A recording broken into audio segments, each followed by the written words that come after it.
ബഹിരാകാശത്തെ ജനനമേത്? നമ്മൾ എപ്പോഴും ബഹിരാകാശത്തെക്കുറിച്ചും അവിടെ നടന്ന പരീക്ഷണങ്ങളെക്കുറിച്ചും കേട്ടിട്ടുണ്ട്. എന്നാൽ ബഹിരാകാശത്ത് ഒരു ജീവിക്ക് ജനിക്കാൻ കഴിയുമോ? അങ്ങനെയൊന്ന് സംഭവിച്ചിട്ടുണ്ടോ? ഉണ്ട്. അസാധാരണമായ ഒരു കഥയാണ് നമ്മൾ ഇന്ന് പറയാൻ പോകുന്നത്. ഈ ചാനൽ നിങ്ങൾ ആദ്യമായാണ് കാണുന്നതെങ്കിൽ ചാനൽ സബ്സ്ക്രൈബ് ചെയ്യുക. മനുഷ്യരല്ല, പക്ഷിക്കുഞ്ഞുങ്ങളാണ് ആ അത്ഭുതം കാണിച്ചത്. സോവിയറ്റ് യൂണിയന്റെ മിർ ബഹിരാകാശ നിലയത്തിൽ നടന്ന ഒരു പരീക്ഷണത്തെക്കുറിച്ചാണ് നമ്മൾ ഇന്ന് പറയുന്നത്. 1990-ൽ ശാസ്ത്രജ്ഞർ ബഹിരാകാശത്ത് ജീവജാലങ്ങളെ വളർത്താൻ സാധിക്കുമോ എന്നറിയാൻ വേണ്ടി ഒരു ശ്രമം നടത്തി.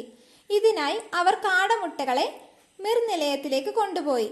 ഒരു ഇൻക്യുബേറ്റർ ഉപയോഗിച്ച് ആ മുട്ടകൾ വിരിയിച്ചെടുക്കുകയായിരുന്നു അവരുടെ ലക്ഷ്യം.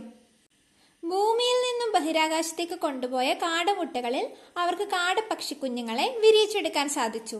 ഭൂമിക്ക് പുറത്ത് ഒരു ജീവിക്ക് ജനിക്കാൻ കഴിയുമെന്ന് ഈ പരീക്ഷണം തെളിയിച്ചു. ഇത് ശാസ്ത്രലോകത്തിന് ഒരു വലിയ നേട്ടമായിരുന്നു.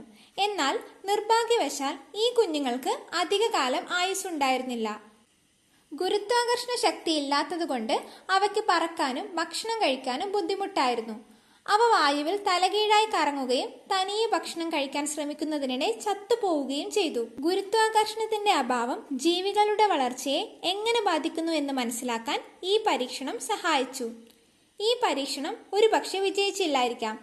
പക്ഷേ ഇത് ബഹിരാകാശ ഗവേഷണത്തിന് ഒരു വലിയ വഴിത്തിരിവായിരുന്നു. ബഹിരാകാശത്ത് ജീവനെ നിലനിർത്താനുള്ള ശ്രമങ്ങൾ ഇപ്പോഴും തുടരുകയാണ്. ഇത്തരം കൂടുതൽ രസകരമായ വിവരങ്ങൾക്കായി ചാനൽ സബ്സ്ക്രൈബ് ചെയ്യൂ.